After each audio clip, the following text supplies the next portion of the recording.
link to the next subject that I want to talk about because my guest now has been practicing martial arts for 15 years. And I say practicing, even though she is herself a self-defense instructor at the Z Defense Academy and a Guinness World Record holder as well. So Zainab Joggi, I am not worthy. How are you? How are you?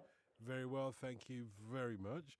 So, martial arts, is it any particular style? Because I'm like a Shaolin Wushu man myself.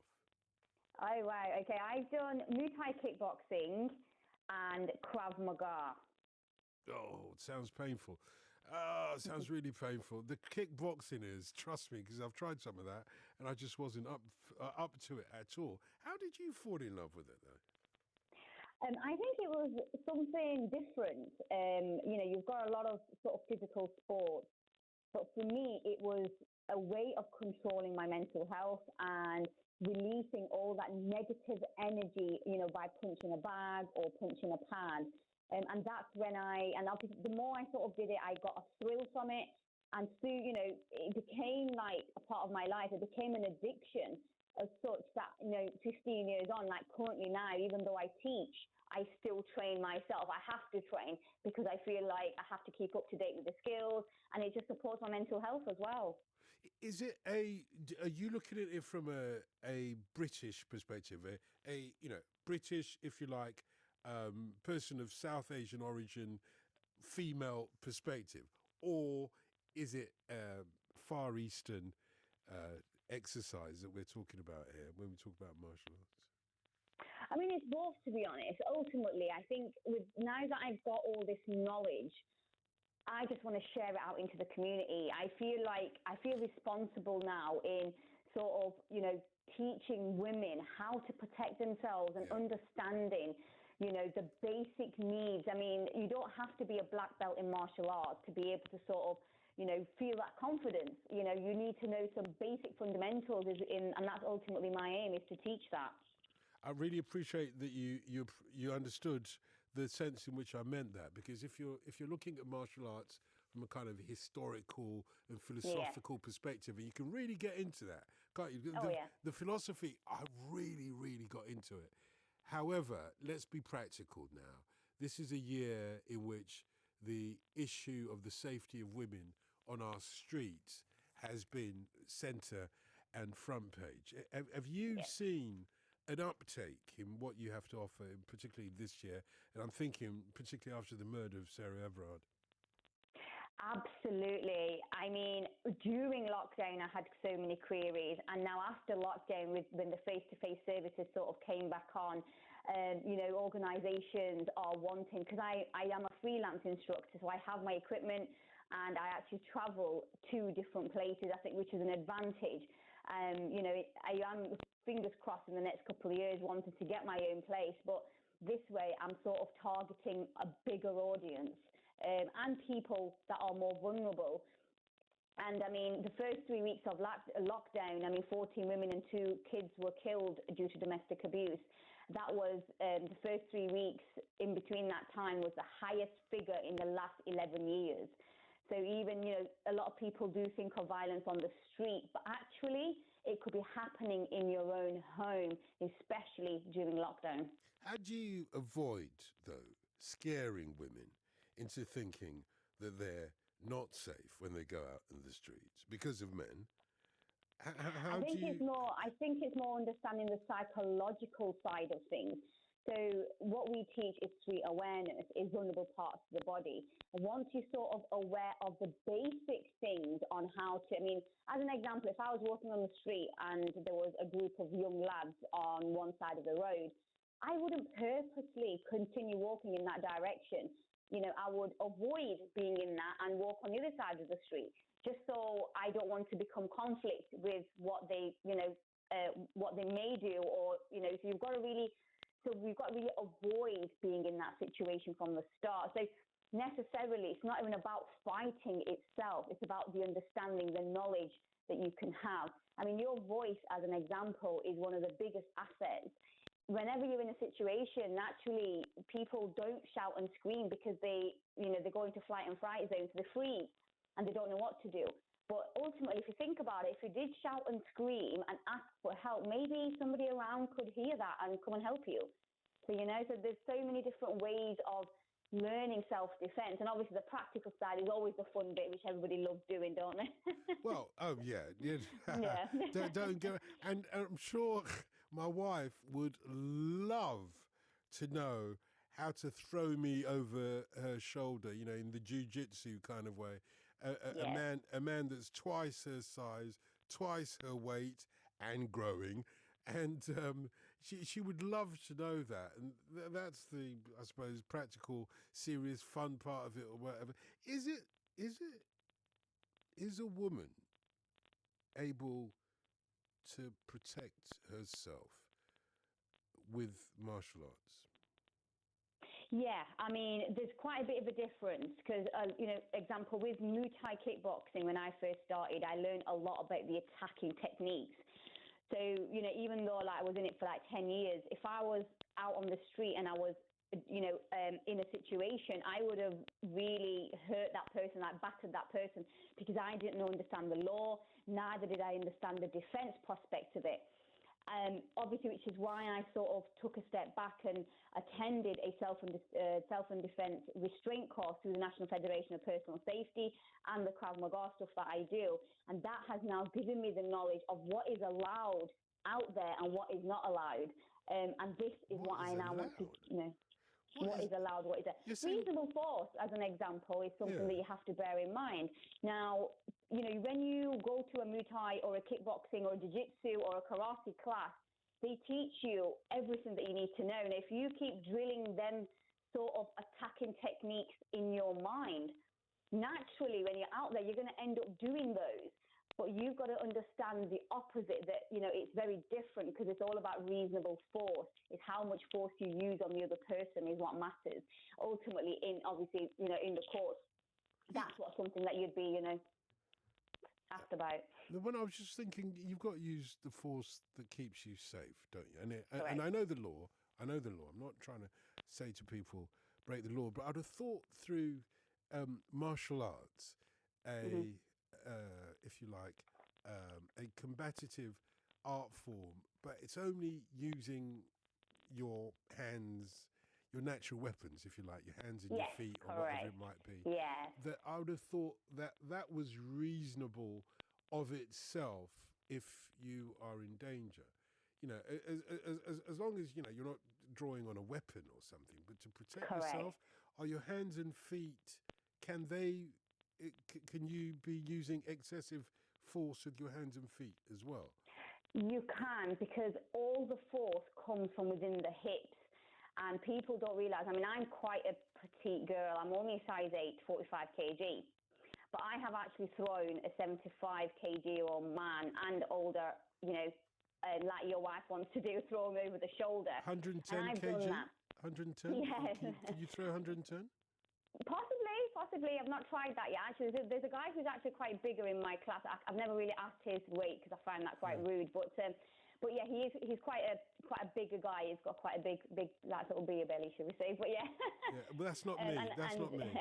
That's not me. And I'm not admitting to 110, by the way. I'm just throwing out there as a number, But to be honest, it's all about the technique. It's simple, effective technique, and it's all about the hip movement. It's how you move the hips into each technique, and that's where the power comes from. Yeah, no, I can totally understand that. How did you get into the Guinness Book of Records, though? Well, that was a sort of totally different. So during lockdown, my mental health, unfortunately, was severely affected. Not being able to do martial arts was one of the triggers. And being locked up inside, I'm quite an outgoing person. So for me, it was wanted to do something different. And I came across the World Highest OCR on Google. And that was actually back in 2018, but it didn't really fascinate me. And when I had this initial meeting with Dave and Rob over Zoom, I was like, when the minute they said it was never been attempted before, there's 43 athletes from around the world, and it was an obstacle course on Kilimanjaro, and you could potentially achieve 2 Guinness World Records. One was the highest fitness class, and one was an obstacle course on the summit. So for me, it was like, yeah, I'll do that. So I signed up without realising, actually, it's going to be quite tough, till I started my research. And I had, did 3 months of training, intense training, 2 hours a day, really pushing past, the boundaries and my limits, and mentally was exhausting. But, thankfully, I managed to summit Kilimanjaro and achieve the two world records. So I am the only Muslim in the United Kingdom to complete this challenge. Well done, you. That sounds like quite a challenge as well, because I know with all the altitude stuff that Kilimanjaro can be quite challenging. The owner of Chelsea had a bit of a turn, didn't he, when he went climbing up, and I'm sure he went climbing the posh way, climbing up Kilimanjaro, but he had to be brought down because he took one of those turns. I know it's not easy and straightforward. How different was it for you, exercising up there? I mean, it was quite tough, I'll be honest. A lot of people did take the Diamox, which is a medication you can take to support with the altitude, but I'm quite a self-healer, and I don't take any medication unless it's necessary. So for me, it was like I want to do it naturally. So unfortunately, on the 6th day, which was a summit night, whilst climbing, I did have altitude sickness twice. I was disorientated. And the Porter Martin, he really pushed me and supported me, and he sort of took the responsibility really to, make sure that I get to the crater in time, because you have to understand this has never been done before. So as part of the Tanzanian government, health and safety was key priority. So we only had 2 hours in the crater to do this obstacle course and then, sort of get off. So climbing Kili, the summit night, to actually do the summit was 7 hours, and he had 45 minutes to get to the crater and then do the obstacle course in 2 hours and then sort of get out from there. So it was a pretty tough challenge, but with the support of Martin and the colleagues, and I had jelly beans, so thank God to those, and gel shots. That's something that sort of really helped my energy and gave me that motivation to do it, really. Yeah, I've heard the jelly beans do the trick. Absolutely. I'm glad that you confirmed that, actually. The stat that you mentioned earlier, quite shocking stat about the number of women who've been killed. Yes. But I don't know if as I recall, that's in domestic violence. Correct. Yes. Situations, and it's a tricky one. This domestic violence. First of all, trying to understand why it happens is tricky enough, and there are loads of different suggestions and examples. And I'm sure each situation is very individual as well. But here is the thing: when you're trying to defend yourself from a complete stranger on the street, then I think no holds barred. In terms of martial arts. But when you're defending yourself in a domestic situation, and it can be, again, a life and death situation, I get that. There probably is a reluctance, whether it's psychological or whatever, to go full on, because it's not the same. Like if I was having, a fight with a sibling, for example, you wouldn't want to sort of again, this goes back to the reasonable force conversation, but it's not going full out.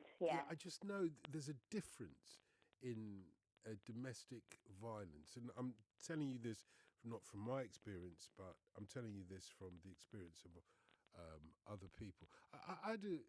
Well, it wasn't a legitimate girlfriend, I must say, and she was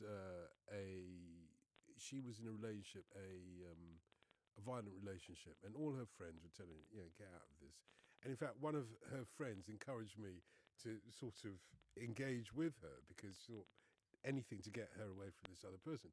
But anyway, she wasn't interested in me, I must quickly add. But the interesting thing was she learnt some martial arts, and the next time she was in that situation, she used it on her partner. And it taught him a lesson, but I don't know how confident she could be, because, like I say, she didn't want to hurt him. Yeah, I mean, I think it really does depend, but one of the things that as an organisation we wish to do is teach the younger generation. So for me, when I was at 15, I've done this, which is why I'm a confident and strong woman now at the age of 32.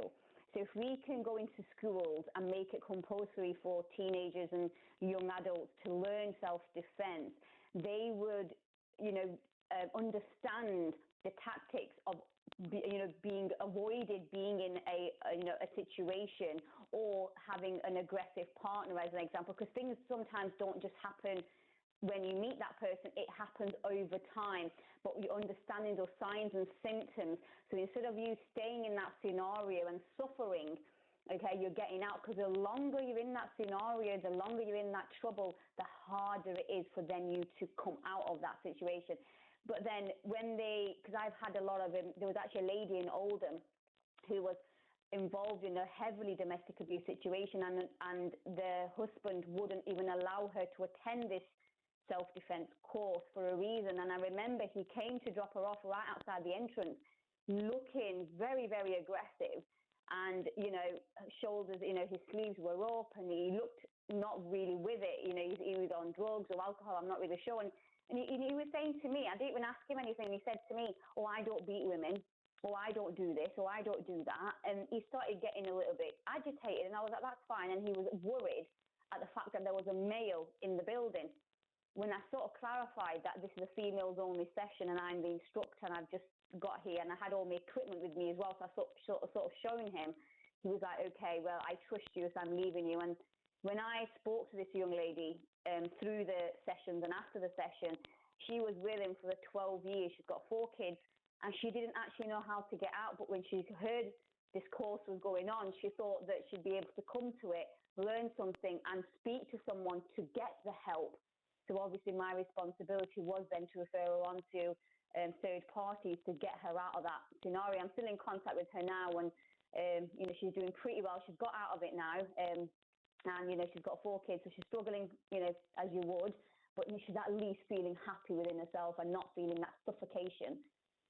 So I think that's what ultimately, when you're young, when you sort of learn it from a young age, I think you sort of grow up more independent and more resilient within yourself, so you avoid being in that scenario. That's my opinion anyway.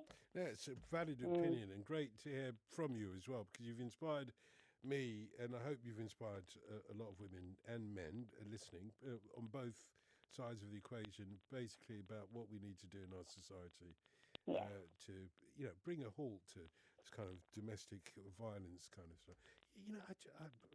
And let me save that for another time. I'll tell people about my opinion on that in just another time, because I've got some experience.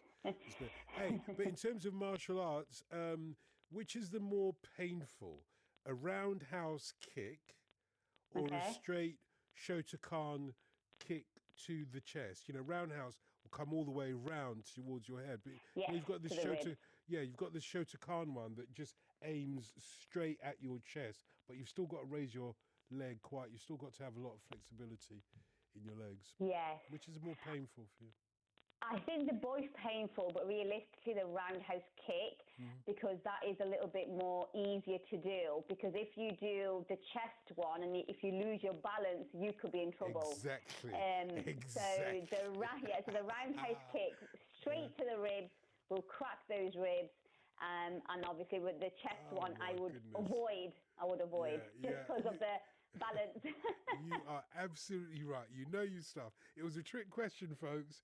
But Zainab can't be tricked tonight. No, exactly, because people would think the roundhouse, because of the movement, the arc that you've got to go for, is the trickier one. But actually, it's so easy for your opponent to just kick your other foot from under you. You're in trouble. You're going to fall on your backside very much. But thank you. You've given us a lesson and some food for thought, Zainab. It's been a pleasure. Thank you so much. Absolute pleasure. Thank you. Zainab Joggi there, who is a self-defense instructor of Z Defense Academy. I'm sure you can find that online. And, well, great news.